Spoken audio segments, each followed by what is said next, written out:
Paano kung malaman mo na yung kausap mo pala ay nasa ibang panahon? Anong gagawin mo? Ako si Ellie Montoya, 27 years old, isang architect sa taong 2025. Lumipat ako sa isang apartment sa Manila upang magsimula muli. Ngunit sa loob ng aking bagong tahanan, isang rotary phone ang nag-connect sa akin sa isang babae na hindi ko inaakala na bahagi pala ng aking kapalaran. Siya si Celeste Navarro, 25 years old, isang mamamahayag sa taong 1898 na matapang sa paghahanap ng katotohanan. 2 months na rin ako nakalipat dito. Mukha man luma, pero pwede naman pagtiyagaan.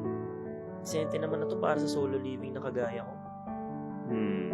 Kung i-describe ko ay may isang malaking cabinet, higaan, at study table para sa isang tao. Sa gilid nito ay may isang lumang rotary phone. Yung bilog na iniikot na sa telepono para makatawag ka. Medyo mahirap i-explain eh. Basta alam ko nakakita na kayo nun sa mga palabas. Hindi ko alam kung gumagana pa ba yun. Pero hindi na sumagi sa isip ko na gamitin yun. Kasi sino naman tatawagan ko dyan? Mamaya multo pa makausap ko.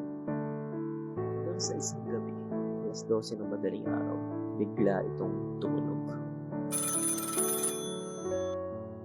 Napahawak ako sa cellphone ko sa pag-aakala na doon galing yung tunog. Pero nung chinek ko, wala namang tumatawag sa akin. Hinanap ko yung tunog at nung napalingon ako sa rotary phone, doon ko napagtanto na doon pala galing yung tunog. Ang bihira. Magana pala yun. Ano to? Sino naman sa panahon na tong gumagamit pa ng rotary phone at tatawag ng 10 oras ng gabi? Hello? Sino to? Sino to? Ako dapat ang magtanong yan. Ikaw ang tumawag sa akin. Ha? Di ako tumawag. Ikaw ang nasa caller ID ko. Caller? Oo. Caller ID. Sa'yo nang galing ang tawag. Bigla na lang tumunog ang telepono ko rito. Napaka-formal mo namang magsalita. Lumang telepono.